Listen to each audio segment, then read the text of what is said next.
মাদারীপুর ১ শিবচর আসনে বিএনপির মনোনীত প্রার্থী কামাল জামান মোল্লার মনোনয়ন স্থগিতের প্রতিবাদে উত্তাল হয়ে উঠেছে শিবচর। বিক্ষুব্ধ বিএনপি নেতাকর্মীরা বুধবার সকাল থেকে শিবচর ৭১ সড়ক অবরোধ করে বিক্ষোভ প্রদর্শন করেন। একমাত্র স্মার্ট সিটি বসুন্ধরা, আধুনিকতায় এক ধাপ এগিয়ে। সকাল থেকে শিবচরের বিভিন্ন প্রান্ত থেকে বিএনপি ও সহযোগী সংগঠনের কর্মীরা ৭১ সড়কে জড়ো হতে থাকেন। বেলা বাড়ার সঙ্গে সঙ্গে জনসমাগম বিশাল আকার ধারণ করে। বিক্ষুব্ধ নেতাকর্মীরা অভিযোগ করেন কামাল জামান মোল্লার মনোনয়ন স্থগিতের সিদ্ধান্ত একতরফা ও উদ্দেশ্যপ্রণোদিত।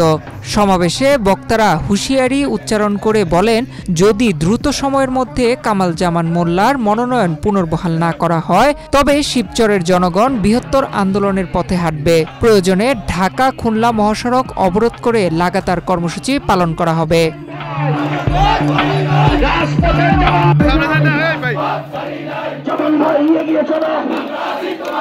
খালেদা জিয়া ভয় নয়, জামান ভাই এগিয়ে চলো।